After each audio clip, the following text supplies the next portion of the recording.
With over half of enterprise security budgets going towards detection and response in 2020, the challenge is investing in solutions that can migrate and scale with your business. ExtraHop helps security teams spot threats up to 95% faster and respond 60% more efficiently in hybrid and multi-cloud environments with cloud-native network detection and response. Kick the tires in the full product demo at securityweekly.com/ExtraHop. Cyber risk and compliance automation is finally here. Arduous legacy GRC systems cannot support the powerful real-time automation and oversight that organizations require to take risks that matter and compete in today's business climate. CyberSaint ingests data from your existing tech stack to deliver unprecedented, patented automation and visibility into enterprise risk and compliance. Don't get left behind. See why the most forward-thinking CISOs and business leaders of Fortune 500 and more partner with CyberSaint. Maximize your cybersecurity program today by visiting securityweekly.com/CyberSaintBSW. Welcome back to Business Security Weekly. I am your host, Matt Alderman, joined by Paul Asadorian and Jason Albuquerque. Do you have a specific guest or topic that you want us to cover on one of the shows? Submit your suggestions for guests by visiting securityweekly.com/guests and completing the form. We're going to review suggestions this week because we got some spots to fill, so get your submissions in now. I think Jason Albuquerque needs to make an appearance on ESW. That's what I think. There we go. There's one. There's one. Do it. Yes. Also, stay tuned as we build out our schedule for this coming year. But you can visit securityweekly.com/on-demand to view all of our 2020 webcasts and trainings. We do have a webcast coming up with Red Seal in January. We're just getting some of the final components together, and then that schedule will start to roll like it did last year. All right, gentlemen. So I tried to stay away from all the New Year's resolution articles, which is a ton, and all the prediction articles, which were a ton, so we can focus on real leadership and communications articles. And the first one I pulled in, and I'm not convinced this is a good article or not yet, and this is the 6 board of directors security concerns every CISO should be prepared to address.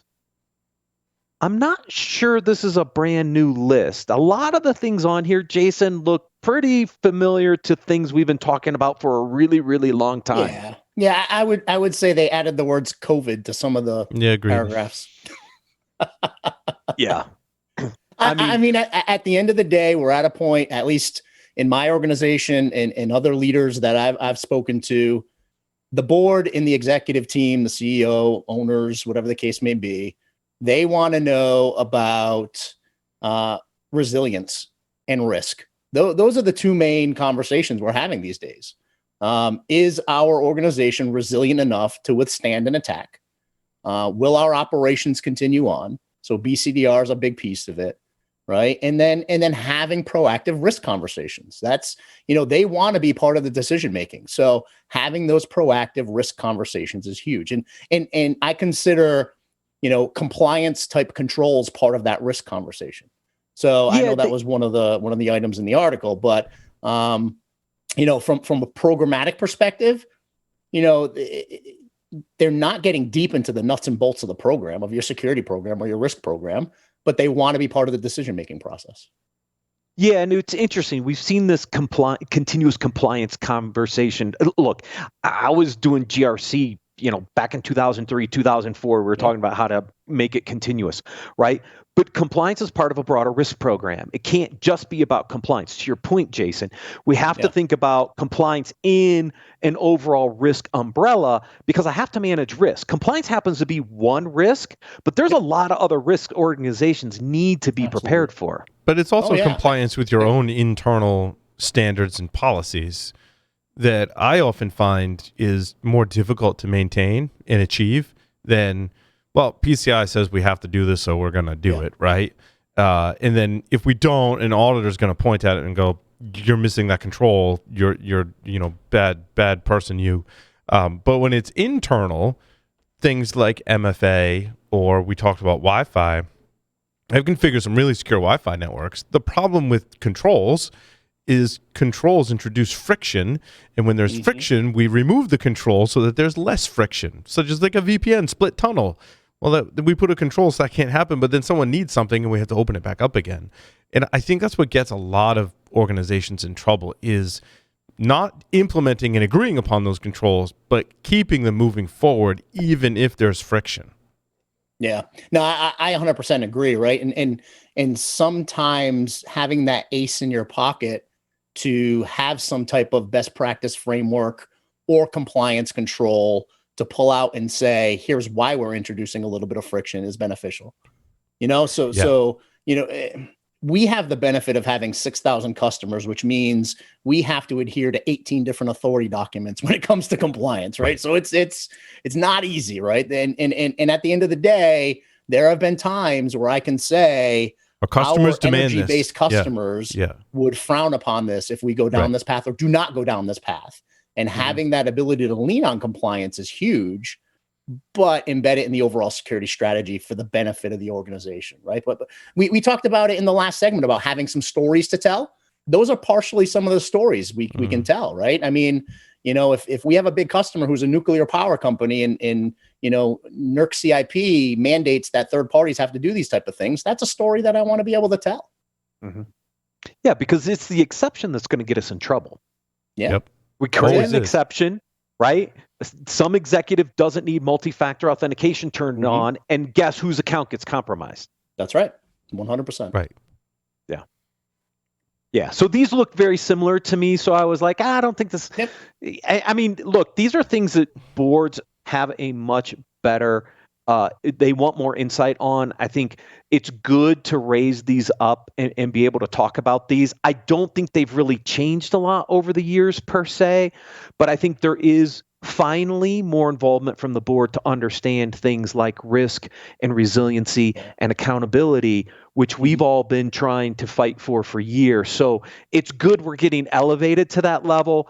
It just means we have to be able to answer their questions better, I think. Yeah, I think that's the big takeaway of this article and in the reboot of this conversation is the fact that, hey, now you're going to get asked some questions related to this type of stuff, right? Related to these items where, in years past, you may not have. Correct. Yeah, agreed. 4 ways to improve the relationship between security and IT. Just become the CIO and the CISO, Jason, and it's solved. There you go. That's it. Yeah. Solution number 1. All right, let's talk about solution number 2. I mean, look, there's good points in here. I mean, when you think about this, part of it is changing the culture of division. Don't sweat the org charts, right? I thought it was interesting. We talk about this a lot, but there still seems to be the kind of IT versus security, ops versus security and risk. Become a business partner is key, and I will substitute IT for any other business unit in the organization in this list, right? Because you have to be a business partner to every single business unit, because there's going to be hard conversations you're going to need to have outside of IT.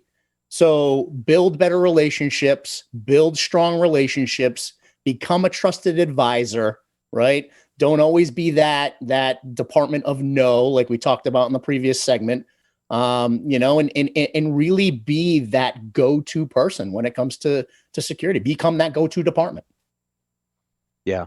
And I thought it was interesting. They said, embrace the CISO as risk management leader model, right? We were just talking about this in the previous article about it's about risk, right? Security and compliance, they're all part of this risk framework. Does the CISO role, it has been in a lot of organizations heavily operational. And I've made this, I've said this for years, that I see this role shifting more into a governance risk kind of role.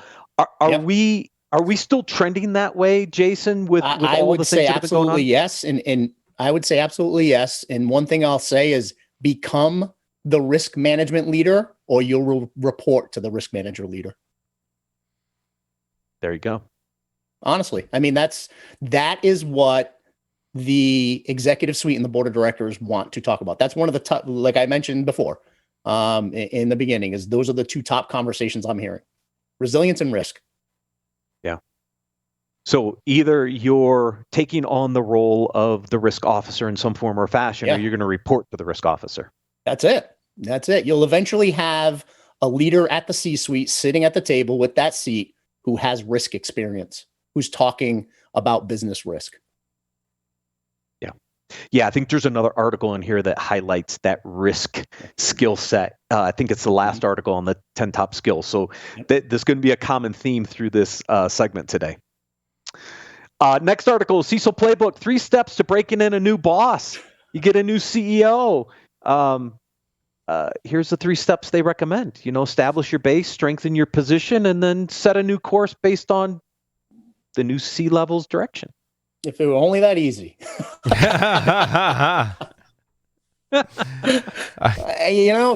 Great advice. 3 things you can put in your pocket, but that's not all of it. That's not even close. I mean, at the end of the day, you get a new CEO who comes in the door. You need to build that same kind of a relationship that you had with the previous CEO. You need to understand their risk appetite. You need to understand their direction for the company. There's a reason why the new CEO was hired. So you have to figure out, what their posture is, what their thoughts are, what the future of the organization is going to become. It's not just about, and I look at this article as just about me. It's not just about me. Yes. It's not about me establishing my base. It's not about me strengthening my position. It's not about me setting a new course. It's about getting out there and figuring out what the CEO wants, what their direction is, what their vision is, and what that mission is going to be, and then aligning to that, because it may be a major shift. And what you said is opposite of what the article says, and I like what you said way better, because the first couple of points here are about establishing your base, strengthening your. It's not about you. If you've got a new boss, you have to have some empathy, and you got to listen, right? Sure. That's the only way you're going to be able to move forward in a new relationship of any kind. Is good listening skills and having empathy, and that's really where it starts. Not about talking about yourself and what you want, right? No. And I tried to kind of shift this article into my philosophies and my strategies. So you do have to establish your base, right? And I look at that as establishing your profile to the organization, right? To the new leadership. Sure, build a relationship with them, right? But that building a relationship isn't just to the CEO, the new CEO. The new CEO may bring in other leaders. Start, building relationships with them. It's almost guaranteed the new CEO is going to bring in a bunch of new leaders. And now I have to collaborate and work with all these new leaders and reestablish the understanding of what are the business goals, what's the drivers, what kind of risk appetite do each of these new leaders have, because it could change your entire security program or approach. It may not, but there could be changes coming. Yep. No, 100%. Right. And I look at that as building relationships so you can build cheerleaders, because when you need to make some decisions, you want those executive stakeholders to have your back. Yeah, for sure. This next one is I moved into a couple more leadership articles here. These next 2, the first one's how to lead your high performers to excellence.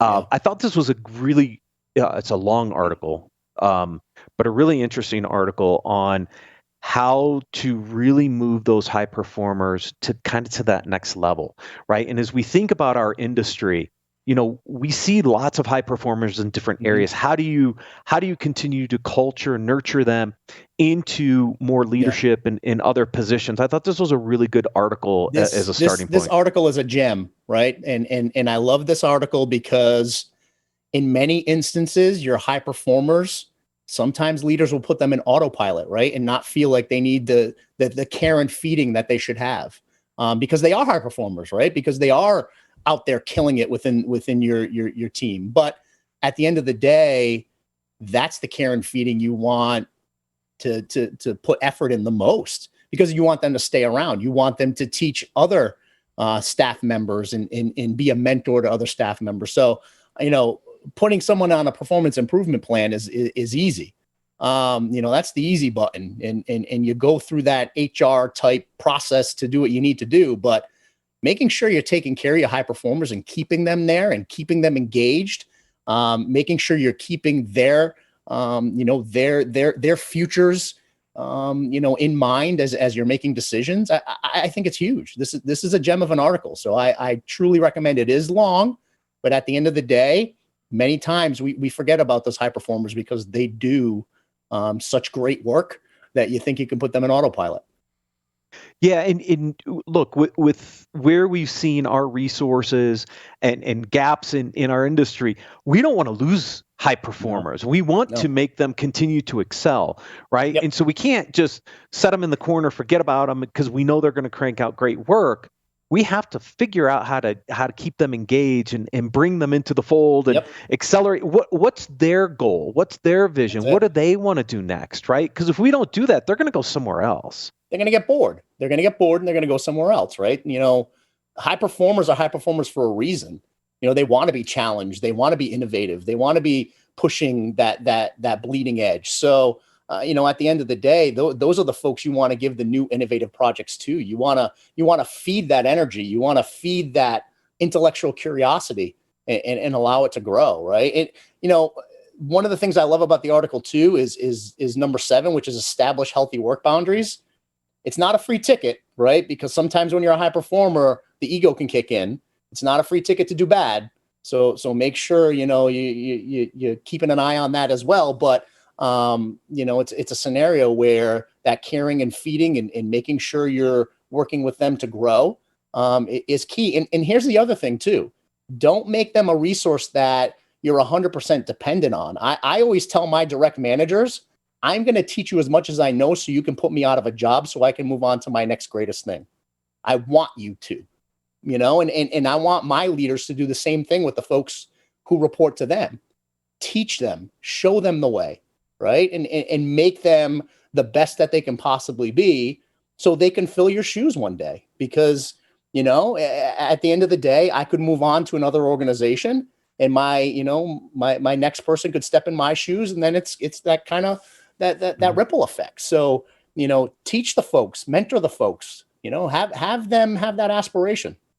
That's super important. Also, and it's the way I was kind of brought up, right, in my career was make sure you can teach and document your way out of a job, and training your way out of a job, right? But also, I like number 5, extend visibility beyond team boundaries. I often find that high performers will be high performers in their own team or in their own kind of circle. Mm-hmm. And a great next step for that person is kind of what you said, Jason, like, hey, there's this new project. You're going to have to work with other teams, right? Bring that excellence to outside of those team boundaries, I think is super important to keeping your high performers engaged. I couldn't agree more, Paul, and outside of your company as well. Yeah, absolutely. One of the things I tell my direct reports is I'm going to get you out of your comfort zone. Yep. I'm going to have you teach a course, right? I'm going to have you build curriculum. I'm going to have you look to volunteer for an organization, right? And help build the community. It's something that's very, very important to me because getting folks out of their comfort zones only allows them to expand and learn more. Have them present to the customer, right? Learn that. Yeah, learn those skills, those interpersonal skills, how to communicate, how to tell a story, how to listen to a customer. Those are other examples, Jason, that I think are very important for folks in our field. Yeah, bring them to an executive meeting so they can be a subject matter expert and speak to the executives. Right. One way not to accelerate your leaders is through micromanaging. So this is an HBR podcast. It's about 22 minutes long, something like that, when you take out all the fluff. It talks about stopping micromanaging and giving people the help they really need. There's a couple key things in here I pulled out of this. One is about communication. Let your staff know that you're there to help, right? Not to take over or interfere. And that is a big communication thing. The second thing, I love this term, is don't swoop and poop, which is don't swoop in, tell them everything that's bad, and then swoop out. It's this concept called swoop and poop. We used to call that the pigeon effect, right? Because you'd come in, you'd shit all over the place, and then fly away. That's exactly right. Same concept. Don't do that. Right. I like the swoop and poop because it rhymes. Yeah, and I notice a lot, and I coach some of my folks sometimes as well. Is we're all running 1,000 miles an hour. We all have deadlines, right? Don't just go in there and do it because you can do it fast and get it done, right? Allow folks to learn. Allow folks to get that experience and get that hands-on, because if you just keep doing that and you make that habitual, they'll never get the opportunity to do it. And a lot of times I'll work with my teams and say, hey, listen, I want you to work on this project. We're going to have a check-in meeting 10 days from now. And let me know if you need me for anything in the meantime. We have this for a deadline. At the end of the day, I'm always here for an escalation if you need me. And that way we can meet our deadline, right? So it's one of those scenarios where, let your folks know you're there for a resource and check in, because you'll be able to get a sense of where they're at and if they need assistance. And during those check-in meetings, you can give recommendations and guidance. And, one of the things I say in my meetings is, do you need me to remove any roadblocks? Right?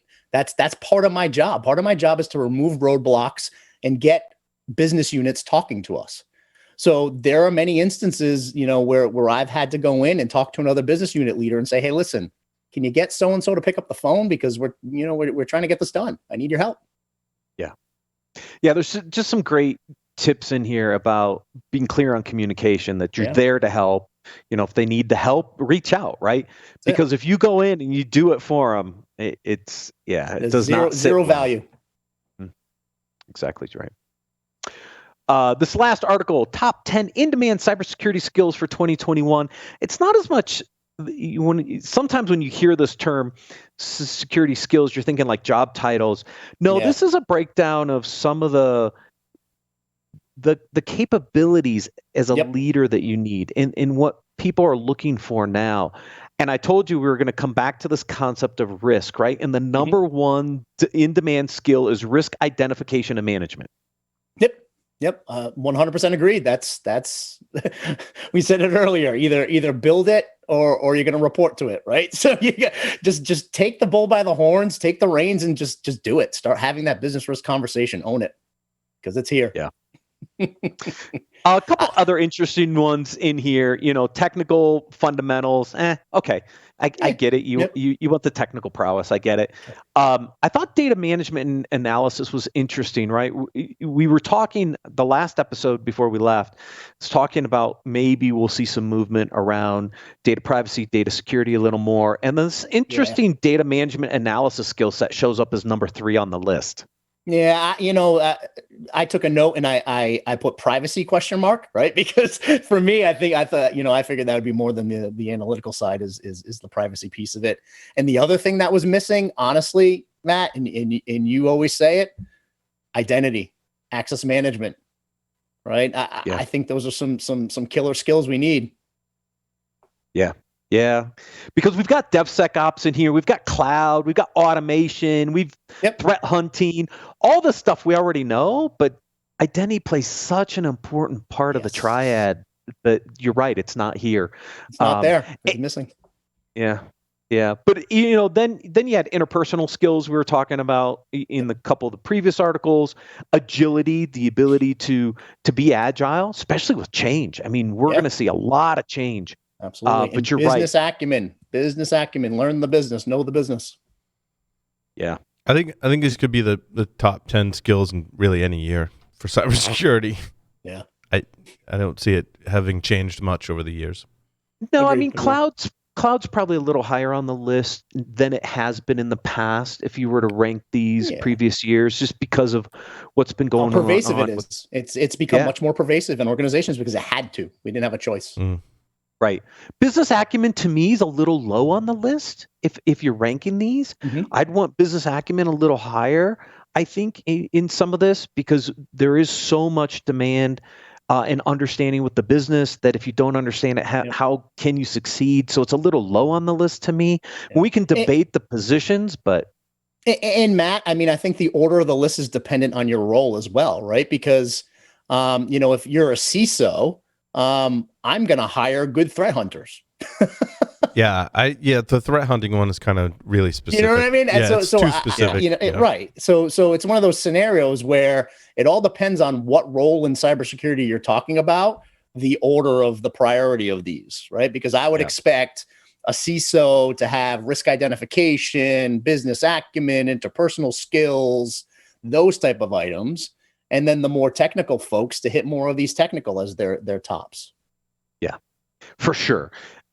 It's just an interesting order when you look at it, because you can debate the order a little bit. But I think your point's right. Depends on your security persona, right? Who are you? Yeah. And that definitely influences the list. But I think it's a good list for people as they're looking at their career in security and where they want to go. How well are they prepared for some of these? Do they want to stay technical and they need to go down the DevSecOps cloud path or threat hunting path or the automation path, versus if you want to be a leader, do I need that risk identification, the interpersonal skills and the business acumen components, right? Because that's going to help craft kind of your trajectory and some of the skill sets you need to improve on. Absolutely. Yeah, absolutely. Gentlemen, thank you for joining me for this first Business Security Weekly 2021.